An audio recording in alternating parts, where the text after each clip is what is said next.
यदि मेरे प्यारे साथियों, मैं तिवारी सर आपके अपने favourite YouTube channel Tiwari campus में तहे दिल से हार्दिक स्वागत करता हूं, अभिनंदन करता हूं, इस्तकबाल करता हूं। तो आज के क्लास में हम लोग शॉर्ट ट्रिक सीखेंगे और ये वीडियो को आपको शुरू से लेकर और लास्ट तक देखना होगा, काहे कि ये सवाल कई बार आपको पेपर में देखने को मिलेगा और जब सवाल आ जाता है पेपर में तो आप छोड़ के आ जाते हैं और आज के बाद आप छोड़ के नहीं आइएगा। और अगर वीडियो अच्छा लगेगा तो सबसे पहले लाइक जरूर करेंगे और कमेंट जरूर करेंगे, और जो लोग नए जुड़ रहे हैं वो लोग वीडियो को, इस चैनल को सब्सक्राइब जरूर करेंगे।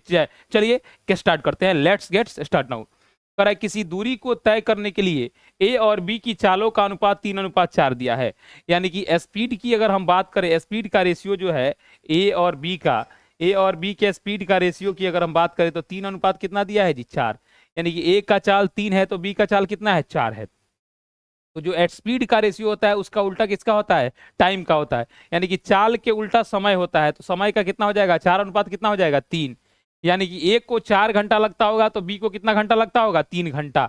तो बताइए ए जो है बी से कितना अधिक लेता होगा, एक घंटा अधिक समय लेता होगा। लेकिन क्वेश्चन कर रहा है कि हम ए को बी से 30 मिनट अधिक समय लगते हैं, लेकिन एक का मान कितना दिया है जी, एक का मान 30 मिनट दिया है।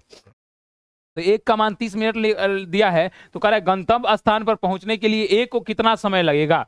तो बताइए एक का मान 30 है तो एक को गंतव्य स्थान पर पहुंचने के लिए 4 यूनिट, 1 यूनिट का मान 30 तो 4 यूनिट का मान कितना हो जाएगा, 120 मिनट। कितना हो जाएगा, 120 मिनट। आप जानते हैं कि सारा का सारा ऑप्शन जो है हमारा घंटा में दिया हुआ है, तो मिनट को घंटा में बदलने के लिए किससे भागा दिया जाता है मेरे राजा, 60 से। यानी कि इसको आप कह सकते हैं कि ये 2 घंटा होगा। तो आपका सही जवाब क्या हो जाएगा भाई, 2 घंटा हो जाएगा, सी ऑप्शन, चांद के पार चलो। तो चलिए अगले सवाल पर हम शुरू करते हैं। बहुत ही बेहतरीन सवाल अगला होगा आपका। ये सवाल कई बार आप पेपर में देखने को मिलेगा, जब भी एग्जामिनेशन हॉल में जाइएगा तो आपको तंग भी करता है। 28 मिनट की अंतराल पर दो बंदूक चलाई गई, दो बंदूक चलाई गई, परंतु रेलगाड़ी में सवार कोई व्यक्ति पहली गोली चलने के 26 मिनट बाद दूसरी गोली की आवाज सुनता है। दो गोली चलाई गई 28 मिनट के अंतराल पर, रेलगाड़ी में कोई व्यक्ति बैठ के जा रहा था और उसको जो है ना उसको जो है उस रेलगाड़ी में जो व्यक्ति बैठा था उसको 26 मिनट के बाद गोली सुनाई दिया। तो यदि ध्वनि का वेग 390 है मीटर प्रति सेकेंड है तो कह रहा है कि बताइए गाड़ी की चाल। सबसे पहले क्या करेंगे, अंतर निकालेंगे। ध्यान से चीजों को समझिएगा मेरे दोस्त, अंतर निकालेंगे। 28 और 26 में अंतर कितना का होगा, 2 का। अब एक बात को समझिए, यहां क्या कर रहा है, यहां कर रहा है कि यदि ध्वनि का वेग, यानी कि ध्वनि का, अगर यहां लिखेंगे ध्वनि का अगर स्पीड को सबसे छोटा, 28 और 26 में सबसे छोटा कौन है जी, 26 को लिख देंगे। उसके बाद आप जो है ना गाड़ी, और यहां क्या लिखेंगे, ट्रेन लिखेंगे। यहां क्या लिख देंगे, ट्रेन। अब बताइए ध्वनि तेज चलता है कि ट्रेन, यानी कि ट्रेन तेज चलता है। छोटका को हम सीधे उठाएंगे, यहां रख देंगे, और अंतर को यहां लिख देंगे, ठीक है। अब क्वेश्चन क्या कर रहा है, अब काटना है तो काट लीजिए। 2 एकम 2, 13 दूना 26। हमने किया क्या कि दोनों का अंतर निकाला और देखा हमने आवाज तेज चलता है कि, आप बताइए गाड़ी तेज चलती है, साउंड तेज चलता है, ध्वनि तेज चलता है।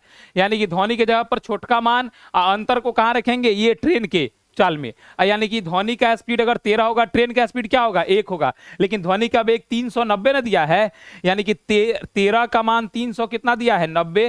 तो 1 का मान कितना हो जाएगा, 30। तो कह रहा है कि बताइए गाड़ी का चाल क्या था, तो 1 का मान 30 हो जाएगा। तो गाड़ी का मान कितना होगा, 30 मीटर प्रति सेकेंड होगा। तो गाड़ी का चाल कितना हो जाएगा भाई मेरे, 30 मीटर प्रति सेकेंड हो जाएगा। अगले सवाल पर चलते हैं। ऑप्शन गलत दिया है का हो, तो आपका सही जवाब क्या हो जाएगा, 30 मीटर प्रति सेकंड हो जाएगा। अगले सवाल पर चलते हैं। ऑप्शन गलत दिया था इसका।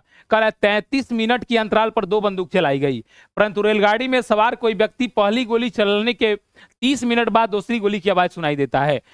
यदि ध्वनि का वेग 250 मीटर प्रति सेकेंड है तो गाड़ी का चाल निकाले। तो आप एक बात बताइएगा, इस क्वेश्चन का आंसर आप कमेंट में जरूर देंगे। हालांकि हम बता देते हैं, आप कमेंट में आपको देना है। काहे बफरिंग कर रहा है जी। अब देखिएगा यहां अंतर कितना का हो जाएगा, 3 का। और यहां लिखिएगा ध्वनि का, कि ध्वनि का चाल तेज होता है। और यहां क्या लिखिएगा, गाड़ी। यानी कि ये छोटा कौन है, 30। तो 30 को यहां लिख दीजिएगा। अंतर कितना है, 3, तो यहां लिख दीजिएगा। क्वेश्चन कह रहा है कि अब काटिएगा, 3 एकम 3, 10 दिया 30। लेकिन क्वेश्चन कह रहा है कि नहीं, ध्वनि का चाल 10 नहीं देके कितना दिया, 250। तो 1 का मान कितना हो जाएगा, 25। तो इसका मान कितना हो जाएगा भाई मेरे, 25 हो जाएगा। कितना हो जाएगा, 25 हो जाएगा। यहाँ सारा का सारा ऑप्शन एक गड़बड़ दिया लिखा है जी। यानी कि ई ऑप्शन को बना लीजिएगा, कितना हो जाएगा, 25 मीटर प्रति सेकेंड। तो अगर वीडियो अच्छा लगे तो चैनल को सब्सक्राइब करें, लाइक करें, शेयर जरूर करें। जय हिंद दोस्तों।